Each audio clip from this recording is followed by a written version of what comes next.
Always Aging. This is my report. I'm Judy Webb, and I am a senior here in college, and this is about elder abuse.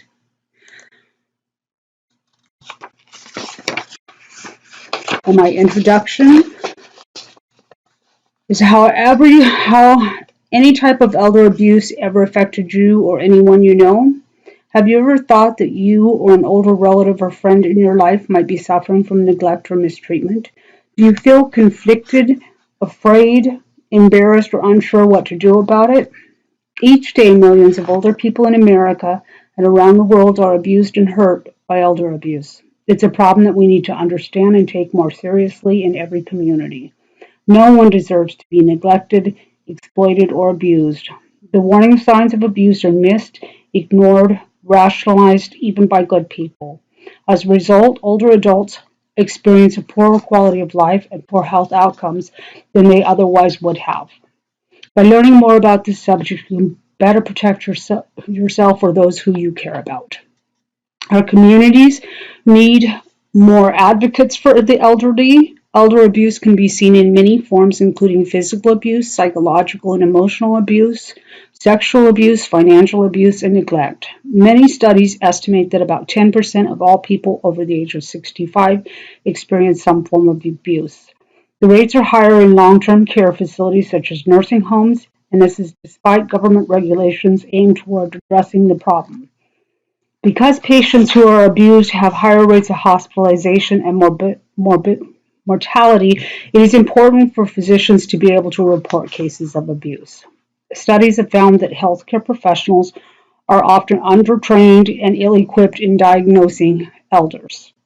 We need evidence-based solutions, including the use of multidisciplinary teams and increased training on this subject so that healthcare professionals can more easily identify the abuse that our elders are experiencing.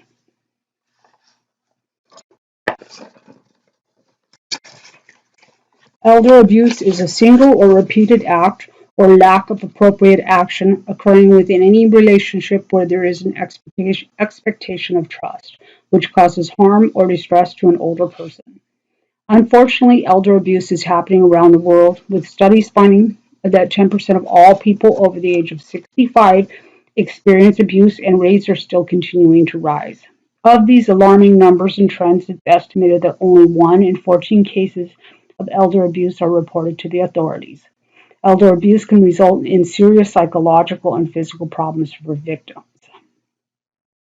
Studies have shown that victims of abuse are almost 3 times as likely to suffer hospitalizations than their counterparts. Victims of abuse have also been shown to have significantly higher mortality rates, and physicians and other healthcare providers may have a chance to intervene when someone is being abused. It's more likely to be caught by a doctor or a healthcare provider. As a result, many preventable cases of elder abuse go unnoticed each year.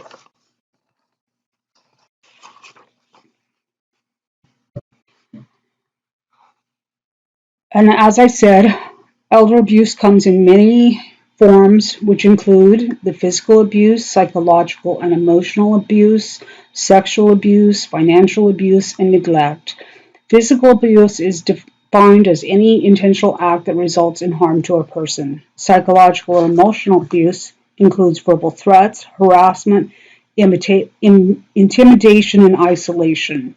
Sexual abuse, it occurs in a victim, either they're forced into a non-consensual act or they're incapable of consenting to such an action. Examples of this include rape, forced nudity, and inappropriate touching. Financial exploitation occurs when the abuser is controlling and misusing the victim's financial accounts. The misuse can include actions such as changing a will, stealing from bank accounts, and performing financial transactions that are absolutely not in the best interest of the victim. Caretakers can neglect patients. Studies argue that neglect is actually the most common form of abuse. Elder abuse comes with increased risks of hospitalization and death.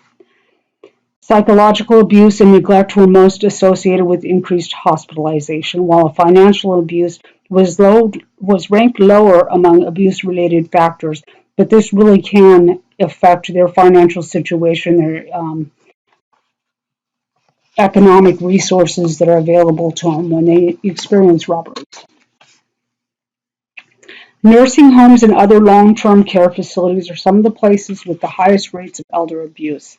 Despite government intervention, elder abuse in nursing home continues to remain a major problem. Types of abuse in nursing home are as follows: physical abuse at 29%, resident abuse 22%, gross neglect 14%, financial abuse 7%, and sexual abuse 7%. Caretakers report swearing at residents, and 51% report yelling at them. A big first step to identifying elder abuse is to look at the patient's history in order to discover potential risk factors and signs of abuse.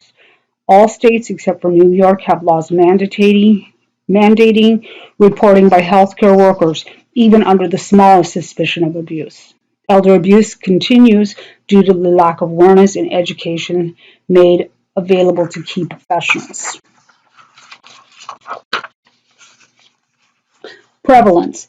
Data from a number of countries about the extent of elder abuse justify better attempts to address the problem. Although some surveys have unclear or overly broad definitions or questionable methods, proof is now available from a lot of well-conducted large-scale population surveys of community-dwelling elders in a number of countries. There are a lot of issues facing elderly people, and this is just, a pretty extensive list. Physical abuse, sexual abuse, financial abuse, emotional and psychological abuse, neglect, cognitive impairment, dementia, poor health, poor mental health, low income, age, financial dependence, race, ethnicity, mental illness, substance abuse or dependency, relationship types, marital status, community level factors, and even geographical locations. Here we have a chart showing the strength of evidence as to what is happening with our aging population. For me, I'm a baby boomer, so I'm soon to be in, that aging part of life. Not that I need a nursing home, but all of these different abuses affect all of us that are aging. Protective factors. There is limited empirical evidence regarding issues that may protect individuals from elder abuse or advocate resilience after mistreatment. A body of research proposes that two factors may deliberate protection from elder abuse. Social embeddedness is one and social support is the other. The most insistent need in the field of elder abuse is for interventions that have the potential to avert mistreatment, and selecting and evaluating prevention options pose a big challenge because dependable evaluation data just does not exist. What can we do? We can have caregiver interventions.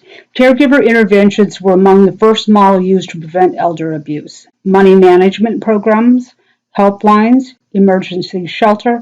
We can check on our family and friends that we know that are older, and we need to be alert for problems that our older population are having. In conclusion, elder abuse is an increasing international problem with different displays in different countries and cultures. Extensive variations in legal and legislative approaches to the problem also exist between countries.